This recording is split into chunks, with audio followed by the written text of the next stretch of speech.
One.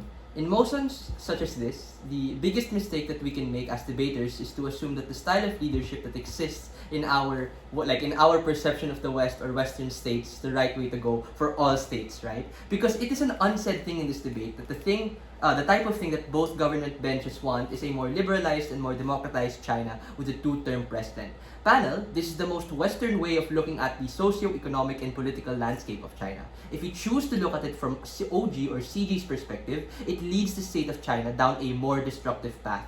Because remember, the last two words of this motion make this value judgment priority to the interest of China, not the interest of the entire world. Let's gut check this, right? China has been the top 2 country in the world and a top 1 in a lot of other industries. China has bolstered one of the largest and most technologically advanced militaries in the world. It is an accomplishment in and of itself because if you look at China's history, the periods in which China has experienced the best growth and the best stability is when China has a strongman, has an authoritarian leader who is, like so to speak, controversial. The point is, the main metrics by which this debate applies is twofold. 1. Where has China been better off in the past? And 2, where will China be going to be better off in the future? On both of those things, I think Joseph provides enough of an extension to win this debate. Why is opening government unable to get a lot of the massive impacts they claim? 1. OG misses the most important question to ask. Xi Jinping has a vast majority of political power in the country. Why does he have this? OG and CG to a large extent just assumes it's because he's a dictator and he's bad and he only cares about his own personal glory. What do they miss? They miss the explanation that Joseph nuanced in his extension. The CCP does not operate under the same metrics and same processes as the US. If you think the US is divided, China is even more so. Just because on paper they are a one-party state doesn't translate in the reality when the CCP does have divisions in regards to their own particular party. What Joseph explains quite uniquely is the missing link to prove opening opposition, because China is divided by cultural ties, divided by geographical lands, divided by economic lines. Absent the strongman leader, the current composition of the CCP falls under contrasting people with varying degrees of how they think the CCP ought to operate. 2. OG tries to co-opt the same harms to us by saying, China also gets disproportionately harmed once Xi Jinping dies. Again, Joseph says this in his POI, in his extension. I'll say it again. There are succession plans in place. The unique nuance to Xi Jinping is that all of the things that he has propped up can continue to be true to the particular person that he wants to choose as successor. This also deals quite uniquely with CG, as a lot of the infighting that they want to happen causes a lot of the change that happens in China to be contested and to be downright changed as a consequence of this new person in power. Thirdly, OG seems to not understand how China is the world's second biggest economy. The simple intuition I posit here is the average Chinese person in the middle class, they have lived their entire lives under the premise of extreme growth and opportunity.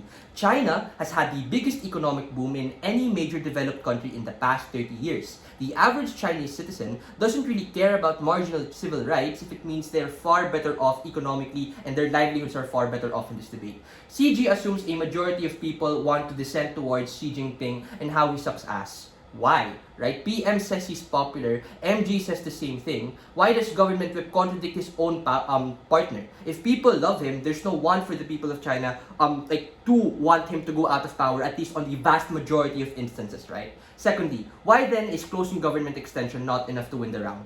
1. CG gives a hodgepodge of reasons on the missteps and failings of Xi Jinping, e.g. housing crisis, e.g. all of the bad political decisions that he has done as a consequence of him being at the center of power.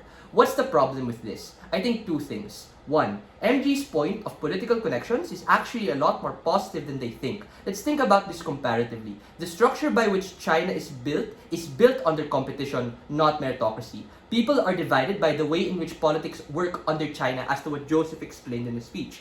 As a consequence, Xi is actually kind of a uniting figure, at least in regards to that aspect, at least in regards to moving things done, as a consequence of him having a lot of access to all of those people.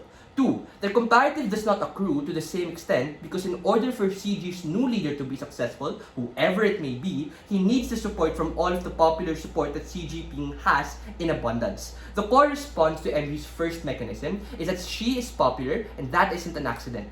Any attempt at Xi to say, well, the next one can stand in opposition to Xi literally requires that person to have to fight all of the nested support that exists in status quo. Joseph explains that this is the unique benefit, that's the reason why Xi is there before. Before I move on to that, go POI.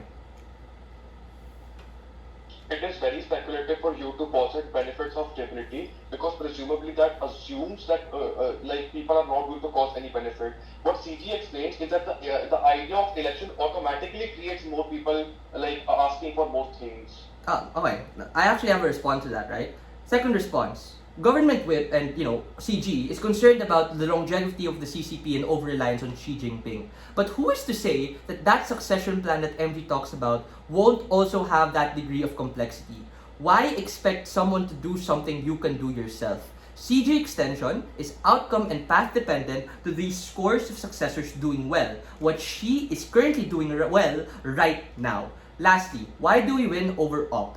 And I say it right now, yes, we do have the same endpoint and cater to the same things as op. We do agree with them that stability is one of the most important metrics. But where I think they falter is in actually explaining this harm and why it's so integral to the round. Just because they said it first doesn't mean we don't explain it better. At most, they give you a cookie-cutter case that honestly applies to any other authoritarian leader in any other authoritarian state. Furthermore, I think to a large extent, they try to skirt the burden that opposition does have to defend, right? Because it equally is true that China does operate kind of in a dictatorial type of governance. So how does Joseph then outweigh OO and take up that high burden? Joseph explains the necessary position of Xi. Xi is popular, he has connections, he is most probably a dictator. Xi holds the stability that becomes absent now that they want to do all of these things that they have in Gov. The middle class, government whip calls out two reasons why stability is not proven on OO. On CO, it actually is. Joseph explains how A, the middle class has grown ever since Xi Jinping has been at at the seat of power. It has ever been, right? The reason this homogeneity allows for Chinese citizens to benefit from a lot of the policy that Xi has propped up. The second thing is we prove why stability only works insofar as the democratic system that OG and CG want leads to a lot of the harms of how infighting in the particular communities happens. I think for all of those reasons, you have to have Xi in power. Thank you.